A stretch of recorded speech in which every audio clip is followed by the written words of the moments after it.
am a nutrition major and I live with my boyfriend who's an exercise science major, so living a healthy lifestyle is something that we really believe in, and this allows us to really embody that. One of the things we looked at was the height of the garage. Every place we looked at, we wanted to make sure a squat rack would be able to fit in there.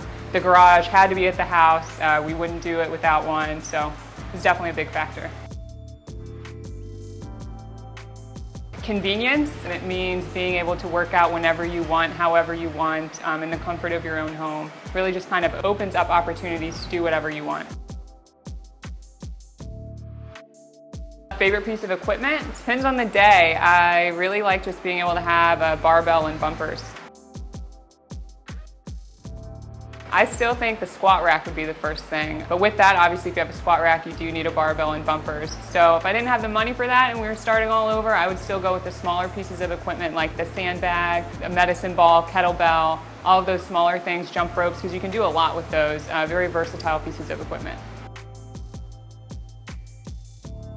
A lot of it's from Fringe Sport in Austin, Texas, but a lot of it is also just kind of acquired from family, friends, things that we were seeing thrown out basically or sold for very cheap. So you can look online, there's always Craigslist, things like that. We just have a wide network of people who are getting rid of equipment. So like cousin, my boyfriend's dad works at middle school, so they have their gym there that they were getting rid of stuff, so it all just kind of came together.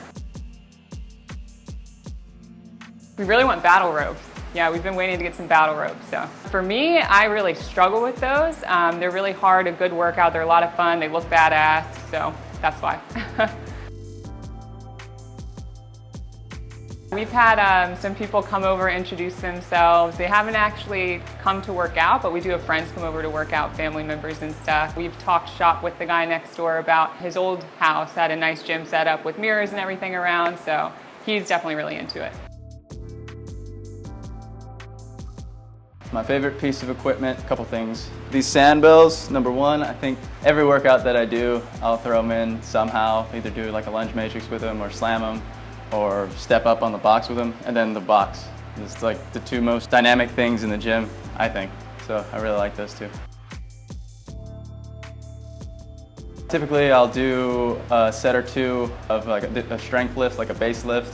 Either a back squat or front squat, shoulder press, bench press, some of those big strength lifts at the beginning of my workout. And then I'll go through some sets of Metcon stuff, not necessarily like timing, but I'll use these things in between strength exercises. So they're good to keep your heart rate up, keep the workout going. I like it. We love this stuff. I'm an exercise scientist. My girlfriend's a nutritionist. It just made sense to have what we believe in and what we learn about all the time, and basically what our lives are going to be about.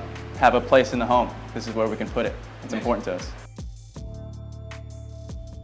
I don't know if it'll be in the garage. I might like do a building or like something with a higher ceiling, because that's one of my pet peeves in here, is that my ceiling's not high enough. And I mean, I could press stuff over my head in here, but I can't do muscle ups in here unless I blow out the ceiling, which I'm not allowed to do.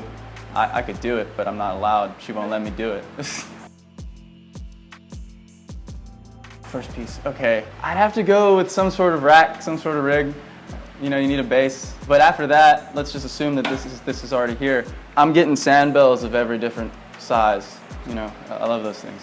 50, 40, 30, 25, 20. I'd stop there and then get like a 6. This med ball is a little heavier than your standard med ball. It's about 21.75 pounds. We weighed it. This cover here I got as a birthday present from a friend of mine, and he started a CrossFit club at UT. The thing inside of it is an old beat up Dynamax ball that, you know, they were gonna throw away at a box, and we just grabbed it, covered it up, got some shoelaces out of some football cleats so that it's real nice and tight, and now I got a kind of lopsided med ball, but hey, it works a little heavier, so I'm a little better. That's good. All right, this dip station is from Pasadena, Texas. It's like right outside of Houston. Deepwater Middle School. My father coached there for like 35 years, and they were redoing the weight room the last year, and there was no place for this dip station, and he asked me if I had room for it, and I always have room for strength and conditioning equipment. It's kind of a hobby just to collect stuff. So now it's here. It's a little wobbly, but it works. And, you know, it reminds me of my dad. I really like it. I ran cross country in high school, And we'd go on these long bus trips and we'd have to watch that like 1970s movie about, it came out in the 80s, but you know, Pre's a 70s guy, about Steve Prefontaine and how he like ran a NCAA championship with 9 stitches in his feet. And we got a dog named Prefontaine, and that was an accident, so it just seemed appropriate to put it in here. So that's pretty much the story on the poster there.